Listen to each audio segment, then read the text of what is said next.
Kashin Koji, makakatakas nga dito sa pagkakadali o pagkakahuli nga sa kanya nitong nila Amado at Kawaki. Maaari nga ba mangyari yun? Posible nga ba ang bagay na to? At kung maaari man, ano-ano nga ba ang mga bagay na maaaring magsabi at magpatunay dito na syempre sa kabilang banda naman, bakit nga marahil din na talagang hindi na nga rin makakatakas si Koji dito sa lagay niyang to. So ilan nga lamang yan sa ating mga pag-uusapan ngayon mga parikoy. Mga dahilan na magsasabi na kung bakit pwede pa makatakas o ligtas pa nga si Koji dito at mga dahilan na magsasabi naman na kung bakit pwedeng nadali na nga din si Koji dito sa lagay niyang to. So umpisahan nga natin dito sa positive side na kung bakit marahil na maaari nga na nakaligtas nga si Koji dito. So papaano ba yun? So heto guys, yung isang posibleng paraan o dahilan nga dito is itong Koji nga na nakikita natin ngayon ay marahil na isang clone lamang or isang kawarimi technique. Basta peke lang to, pekeng Kashin Koji. Ay ang Kashin Koji na nakabulagta na tinititigan nga ni Kawaki, marahil na clone nga lang yan. At ang dahil nga kung bakit natin nasabi na clone lang ito is yung dahilan nga na ability ni Koji na 10 directions o yung ability niya na makita ang hinaharap. Yes mga sir, na itong nangyaring nakita natin ngayon na bago pa nga maganap yan, malamang na nakita na nga ito ni Koji na mangyayari sa hinaharap gamit nga ang kanyang 10 direction din. So mga parikoy, naiintindihan nyo naman na siguro yung ibig sabihin natin dito. Alam na nga din ni Koji na mangyayari nga ito, na kaya malamang naghanda na nga din siya para dito. Lalo't alam nga din ni Koji na hindi na siya pwedeng lumapit o kailangan nga niyang lumayo kay Amado. Dahil lalo't alam na nga din niya na may controller nga si Amado sa palaka nito. At sa pamamagitan nga din yan, magagawa nga uli siya na kontrolin ni Amado. At mangyaring may iba na naman na ipapagawa sa kanya ito. Katulad nga lang din dati, na command sa kanya ni Amado na itumba o patayin nga daw niya si Jigen. So yun guys, no, naiintindihan nyo naman na siguro na kaya mas lalong alam nga ni Koji na mas kinakailangan nga niya uli na mas mag-ingat na baka madali nga siya uli or makuha na naman ni Amado at gamitin na naman siya sa sarili nitong layon. Lalot sa case nga din ngayon na patay na nga si Jigen at ang susunod nga na plano ni Amado ay ang mabuhay nga ang kanyang yumaong anak. So malamang mas gugustuhin nga ni Amado na makuha talaga si Koji na para na nga din kasi sa sarili niyang interes. At saka based din naman sa nakita natin sa nagdaang chapter nang malaman nga ni Amado yung ability ni Koji na 10 directions o yung ability na makita nga ang hinaharap, mas lalo nga nagka-interest si Amado dito na makuha o magamit nga uli itong si Kashin Koji. Na kaya yun nga guys, mas lalong mag-iingat nga si Koji na hindi na nga siya muling mahuli o madakip ni Amado. Na kaya dyan nga sa senaryong yan,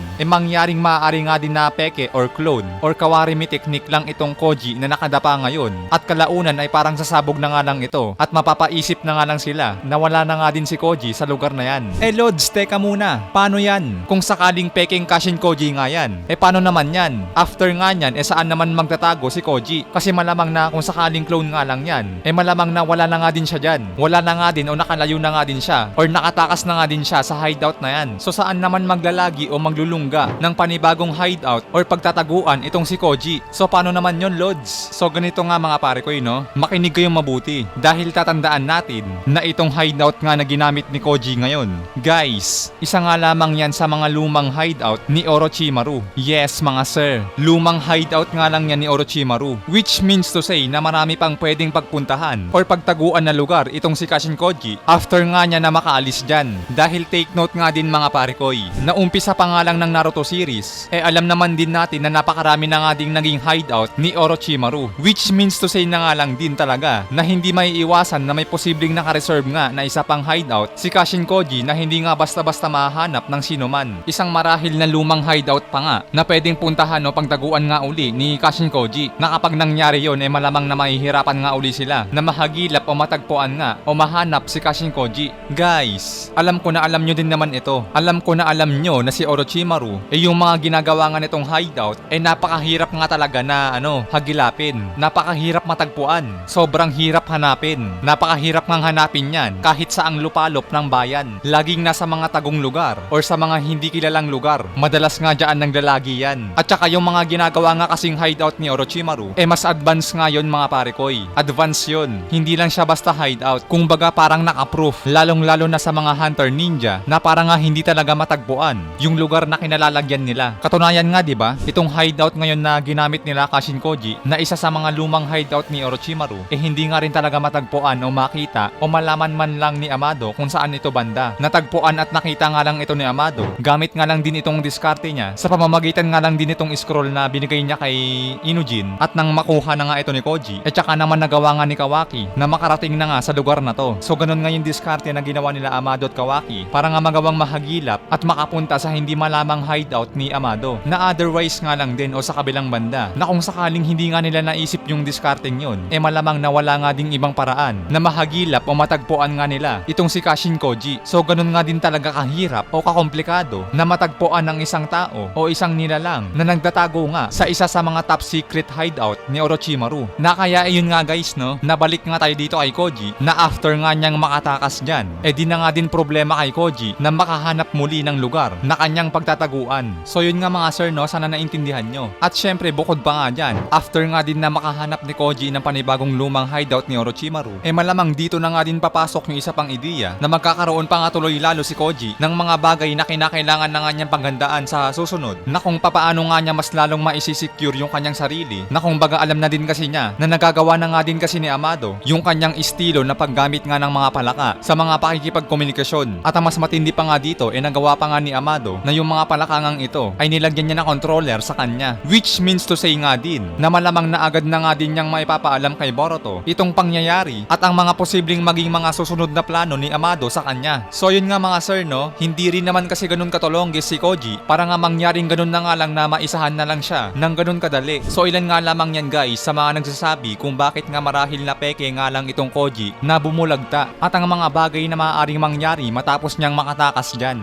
Then now mga sir, matapos nga nating sabihin yung mga bagay na yan, punta naman tayo dito sa isang bagay na siyang magsasabi naman ng kabaliktaran nga niyan na kung bakit maaari naman na itong Kashin Koji na nakabulagta ay hindi peke or hindi clone, kundi isang totoong Kashin Koji na nga talaga ito. Bakit maaari din naman na totoong Koji na nga ito at madadali na nga talaga siya ni Amado at ibabalik sa kanyang laboratorio. So bakit kaya ganun guys? Bakit marahil na ganun na nga talaga? So heto mga parekoy, ito na nga din yung masasabi natin na isa nga sa magpapahirap lalo kay Boruto. Dahil kapag nangyaring nawala nga sa kanya si Kashin Koji, malamang na mangangapa na nga siya sa mga dapat nga niyang paghandaan sa mga susunod na mangyayari. So bakit nga ba? Bakit nga ba na itong si Koji ay makukuha na nga talaga ng tuluyan ni Amado? Anong dahilan?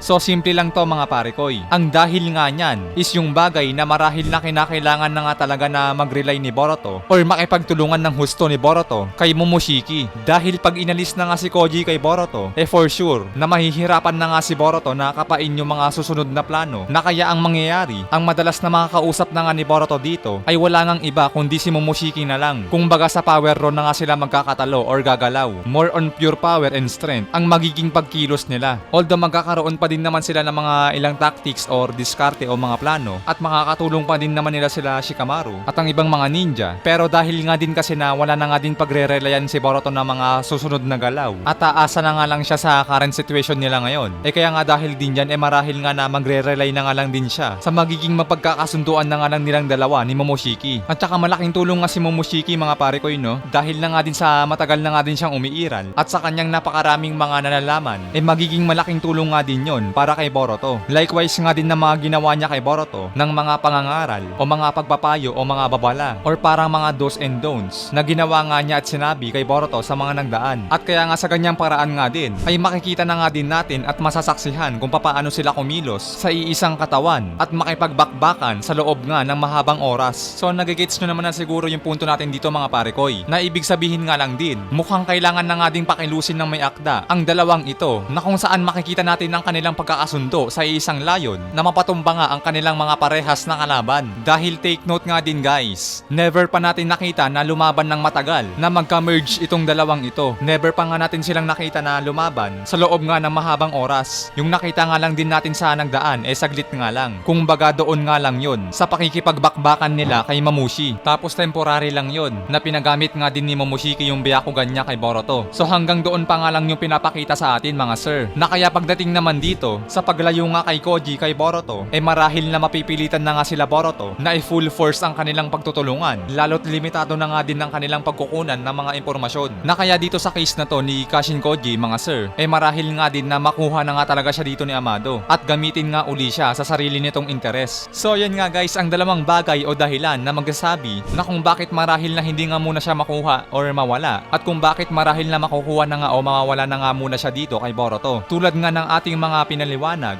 at mga ipinakitang mga nagdaang pangyayari. Pero yun nga no, yung madalas nga din natin sinasabi, kung kayo naman ang tatanungin mga parekoy, para sa inyo ay ano nga ba yung mga ilang bagay na magsasabi na kung bakit mamawalay na nga si Koji kay Boruto at ang mga dahilan naman na kung bakit nga marahil na hindi na nga muna mamawalay si Koji kay Boruto at magagawa pa nga ni Koji na makaligtas sa pagdakip sa kanya dito ni Amado. Comment down below mga pare ko'y para malaman nga din natin yung mga sarili nyong opinion patungkol nga din sa bagay na to. Hanggang dito guys, maraming salamat sa inyong panonood. Keep safe palagi, sana'y nag-enjoy kayo. Anime Tagalog Talakayan nagpapaalam.